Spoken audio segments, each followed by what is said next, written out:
Я вас вітаю, на зв'язку Кім. Уже зовсім скоро до нас прийде новий 2023 рік. І щоб не залишати вас на Сильвестр без видива, давайте поговоримо про аніме, що виходило цього року. Отже, поклик ночі не зовсім підходить, підозріла покоївка вже є текстовий огляд, Ванітас тільки но додивився та й теж не сильно підходить. Лікоріс Рекойл виглядає привабливо.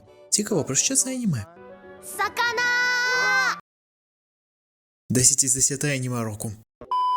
Отже, сьогодні вибір пав на аніме Лікоріс Рекойл. Лікоріс Піца Рекойл. Ой, не чує баба. Якщо що, то є абсолютно реальна історія за участі Хідео Коджіми, коли він шукав фільм «Лакрична піца», але переплутав назви, оскільки Лікоріс через І та Лікоріс через Y пишуться катаканою однаково. Так ось. То є 13-серійне оригінальне аніме від студії A1 Pictures, яке виходило в літньому сезоні 2022 року. На її основі у вересні того ж року почали видавати мангу, і практично тоді ж дали старт спін-оффу у вигляді ранобе. Сюжет цього аніме розгортається в паралельному Токіо, в якому існує урядова організація, мета якої боротися зі злочинністю та підтримувати спокій в японській столиці, а зі злочинністю борються у доволі стандартний спосіб. Якщо куля в лоб, то куля в лоб. Особливо, коли ця куля летить із глук. З глушником. І зрозуміло, що працюють у цій організації школярки, яких звуть Лікоріс, бо кому ж ще боронити світ від терористів. Серед. Лікоріс і Іноуе Тагіна, яка під час однієї з місій, попри наказ, вирішила дещо постріляти. Доброго вечора, ми з України.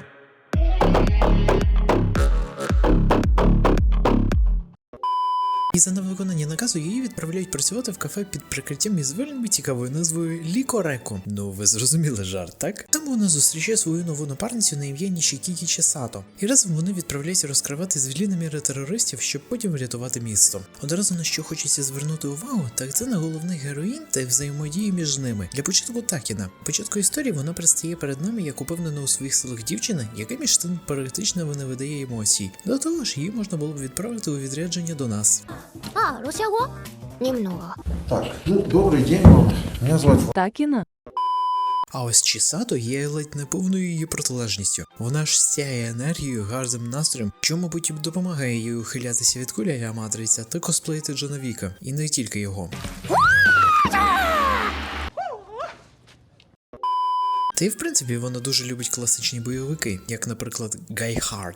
Треба буде ще раз подивитися «Міцний горішок». Коротше, доволі звична ситуація. Персонажі з різними характерами мають між собою взаємодіяти. Та все ж мені було вельми цікаво спостерігати за їхніми стосунками. І не тільки тому, що в них проглядаються елементи міцної жіночої дружби. Протягом усіх 13 серій можна впевнено бачити, як головні героїні будують між собою приятельські стосунки. Особливо це видно у фінальних серіях, коли справа доходить до кульмінації. Якщо говорити про другорядних персонажів, то найбільше мені сподобалося Курумі, а.к.а. Лолі Хакер, яка здатна дістати будь-яку інформацію та підробити перепуски в елітний бар, а також любить підколювати інших. Антагоніст, точніше антагоністи, бо їх є двоє, як не дивно, теж доволі добре прописані. Принаймні можна зрозуміти їхню мотивацію та ідеї, за якими вони йдуть. Хоча найкраще виділився терорист Ямаджіма, який не тільки є серйозним противником для наших дівчат, а й може з тією ж Чісато чолово посидіти та побалакати за життя та фільми, тримаючи, звісно, пушку в руці. І тут ми переходимо до візуалу та екшн сцен. Одразу скажу, що у вміннях A1 Pictures робити гарну картинку годі сумніватися. Це стосується як красивих фонів і видів японської столиці, так і цікавих дизайнів персонажів, включно із збиранням Лікоріс, особливо спортивним, а також машин.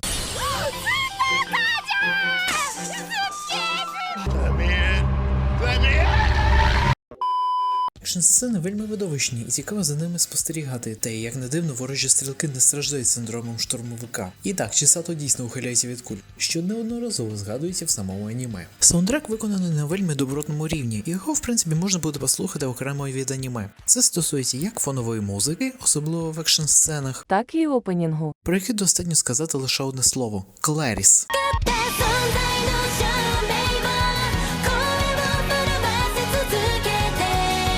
Окрім цього, з опенінгами в A1 Pictures так само, як і з візуалом. Тобто круто. Здавалося б, до чого можна було б доколупатися. У принципі, є декілька речей, до яких можна виставити претензії. Перше за все, Лікореко намагається бути з одного боку ламповим, Та з іншого боку серйозним. і по суті питання стосуватиметься того, чи розуміє серіал, на які моменти який тон потрібно підбирати. І якщо ви торі, то з цим у вас можуть бути проблеми.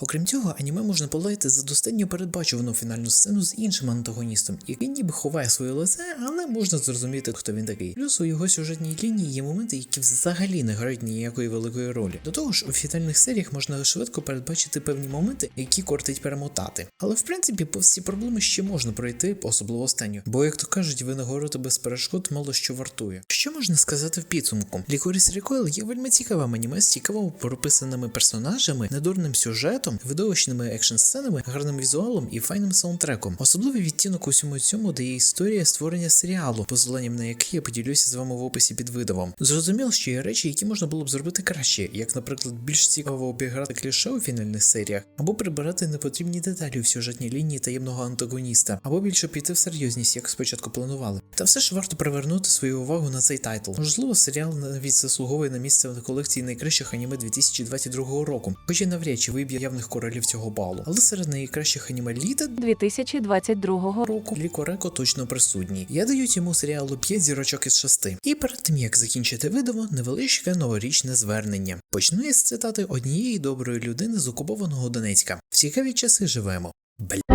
Не маю сумнівів, що цей рік увійде в історію як рік, коли одна оскаженіла бензоколонка вирішила влаштувати повномасштабну війну посеред Європи з надією, що їй удасться захопити Україну за пару тижнів, доказом чого є колони з щитами Росгвардії. Але ця сама бензоколонка не врахувала, що народ України вміє швидко гуртуватися проти великої небезпеки. І гадаю, не варто мені перечисляти всі перемоги України в цій війні. Зрозуміло, що ми за це платимо дуже високу ціну. Хотілося б сподіватися, що наступного року ми остаточно виб'ємо окупантів із нашої землі. Хоча розумію, що це може затягнутися і до 2024 року. Та й буде потрібно піднімати питання про те, як звести загрозу з боку території утворення під назвою Російська Федерація, якщо не до нуля, то до можливого мінімуму. А ще я впевнений, що на Сильвестр Мордор вчинить черговий ракетний удар, якщо буде чим, звісно. Буду радий помилитися.